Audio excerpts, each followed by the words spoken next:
श्री स्वामी समर्थ सगळ्यांना माझ्या व्हिडिओमध्ये तुमचं सगळ्यांचं मनापासून स्वागत। गॅस गिझरमुळे खूप अशा घटना घडल्या आहेत, अजूनही घडतात।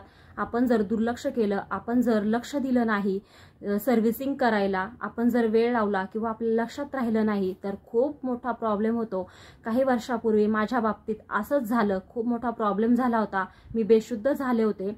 सांगायचा उद्देश एवढाच आहे की सगळ्यांनी जागृत राहायला पाहिजे, निष्काळजीपणा केला नाही पाहिजे, एवढंच सांगायचं आहे मला। वापरू नका असं मी म्हणणार नाही, ती एक चांगली सोय आहे, कारण आपल्याला खूप घाई असते सकाळची, मुलं पण शाळेत जायचे असतात, सगळ्यांना ऑफिसला जायचं असतं, लेडीजला घरातली कामं असतात, त्यामुळे आपण आपल्या सोयीसाठी ही सोय करून ठेवतो की पटकन आवरायचं असतं। त्यामुळे पण त्याच्याच बरोबर तेवढी काळजी पण तेवढी आपल्याला घेतली पाहिजे।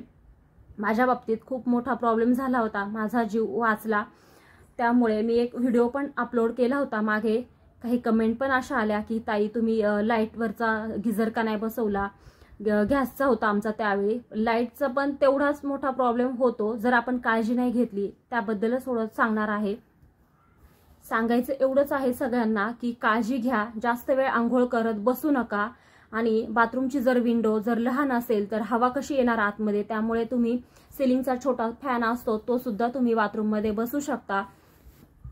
आणि लाईटवरचे गिझर सुद्धा त्यांचे सुद्धा स्फोट होतात, जास्त गरम झाल्यावर, जास्त वेळ चालू ठेवल्यावर ते गरम होऊन फुटू शकतात, व त्यामध्ये पाणी असल्यामुळे ते पाणी गरम असल्यामुळे शरीर सुद्धा भाजू शकते। मग तो गिझर लाईटवरचा फुटल्यावर शॉर्ट सर्किट होऊन मृत्यूही होऊ शकतो। त्यामुळे खूप काळजी घ्यायची आहे आपल्याला।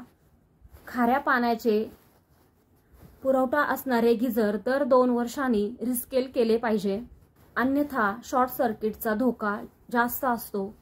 ऑटोमॅटिक हीट सेन्सर बसवलेले असतात, ऑटोमॅटिक सेन्सरने काम करणे थांबवले तरी गिझरचा स्फोट होण्याची शक्यता वाढते।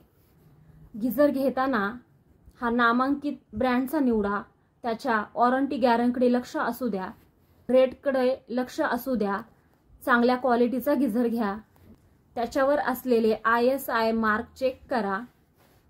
गिझर खरेदी करताना वॉटर हीटर शॉक प्रूफ असल्याची खात्री करून, प्रेशर कंट्रोल फीचर आणि टाकी फुटण्यासारख्या समस्या प्रतिबंध करणारे असावे। गिझरची वेळोवेळी सर्व्हिसिंग करून घ्या। नेहमी मोठा गिझर खरेदी करा। बाथरूमसाठी किमान 10 ते 35 लिटरचे गिझर खरेदी करा। परत एकदा सांगते, गिझर वापरू नका असं मी सांगत नाही, असं मी म्हणणार पण नाही। गिझर वापरा, आवर्जून वापरा, पण त्याची तेवढीच काळजी पण घ्या आणि सर्व्हिसिंग करा। सांगायचा उद्देश एवढाच होता की जे माझ्या बाबतीत घडलं ते कोणाच्याही बाबतीत घडू नये, हाच उद्देश होता, हाच माझा हेतू होता। त्यामुळे सगळ्यांनी काळजी घ्या। व्हिडिओ आवडला असेल तर चॅनलला सबस्क्राईब करा, लाईक करा, शेअर करा। धन्यवाद।